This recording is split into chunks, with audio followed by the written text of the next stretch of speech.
She might have survived this if she had been a courteous douche. I was working at a company that, despite being a multinational, had a very small staff due to its nature, very specialized medical field.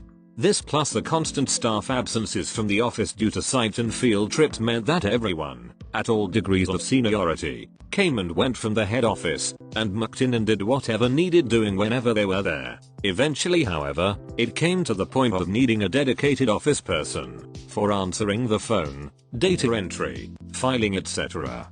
So the specialists could focus more on the medical work, and a girl was hired. I was away consulting on a site setup when she started, and this is what happened when I came back and met her. I got back in the morning, and wasn't planning on working immediately after such a long trip. Instead, I was planning on, as I usually did on Wednesday when I was in the city, picking up my 5-year-old nephew from school and going to the park with him. We were going to drop off some papers and a case full of medical equipment at the office on the way. So I arrive at the office wearing jeans, with a child in tow. This is fairly unremarkable. Our job schedule is non-standard, and to accommodate this, drop-ins at all hours, in various states of sometimes casual dress are frequent. Me. Hi, you must be. Girl's name, Imand. She cuts me off. Office girl, OG. What do you want? Me. Just dropping off the equipment case and some paperwork. OG doesn't bother to reply, just shrugs toward the back where the case goes. I put the papers on the edge of the desk in order to wrangle the case into its cupboard. OG, don't put them there. They don't belong there. Me. Where would you like them? OG, where would I like them? Fear nothing to do with me. Just get them out of my way. Me. Takes a deep breath, remembers she has no way of knowing who I am, or my role with the company. Actually, these need to be entered in the computer, so should I just hand them to you, or do you have an in tray? OG, how about you do your work and stop trying to slough it onto me, and that child shouldn't be in here.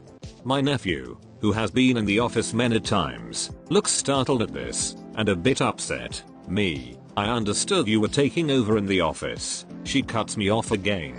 OG, that's right. And as the manager, I need to tell you that in future you need to dress appropriately and do the work you're given.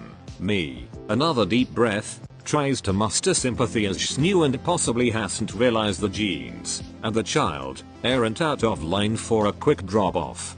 I summon a smile for a final attempt at making the encounter more pleasant. You know, I never finished introducing myself. Imand. OG, to my nephew, don't touch anything. Just because your mother, she meant me, lets you get away with coming in here doesn't mean I will put up with it. In fact, you can go and stand outside. Nephew is confused and distraught at this attack, and bursts into tears. Me, suddenly not giving a damn if she's new, and losing all sympathy and a smile. No, I don't think so. OG, if you don't like it you can take it up with the CEO.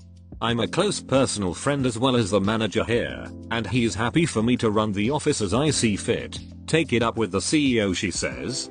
Malicious compliance time. I know he will be in shortly, so I decide to wait and do just that. Soon he comes in the door. Nephew, daddy. Runs over and gets hugs. CEO, to me, oh great you're back. Have you met OG yet? OG, this is Dr. Name, that is part of the company name. My business partner and sister. I hope you've been treating her well. He takes papers off me and hands them to her. Then he looks closer at his son. What's wrong, kiddo? Has someone not been nice to you? We didn't fire her. She just didn't show up the next day. Don't know what happened to her after that. She never contacted us for a reference. TL. DR office girl gives herself a promotion to manager. Claims a non-existent friendship with CEO. Lies to and tries to bully one company owner and makes other company owner's child cry. Spoiler alert. Does not have long career. I'm pretty confident your company dodged a bullet right there. Just imagine the fallout if she took her attitude to your customers. Yep, the report from our receptionist about how an applicant handled themselves has torpedoed more than a few interviews before I even met them. Jerks need not apply.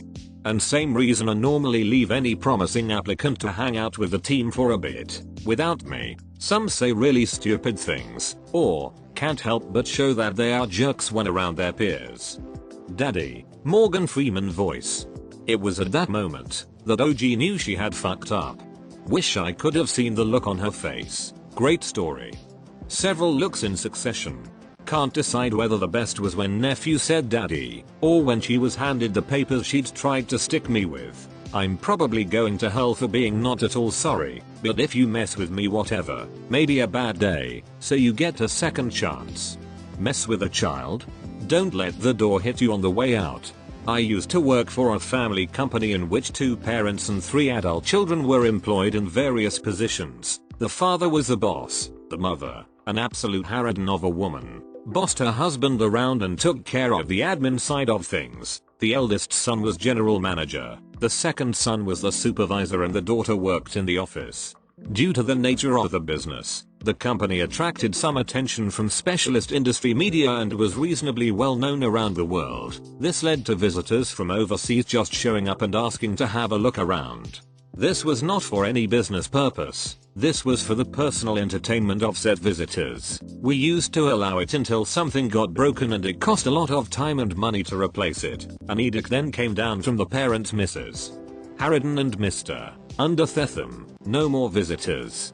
One day a young man showed up, if I recall correctly a German. Not that that's very important, but he was definitely European and therefore 9 time zones away from home. When I happened to be in the office with Mrs. Harridan and he asked her if he could have a look around. Mrs. H. No, that's not possible, or some such. This happened about 24 years ago. Hans the visitor, please. I have come all this way from Germany to visit. Such a long way, blah blah blah. Woe is me. You are just the secretary. I would like to ask the manager.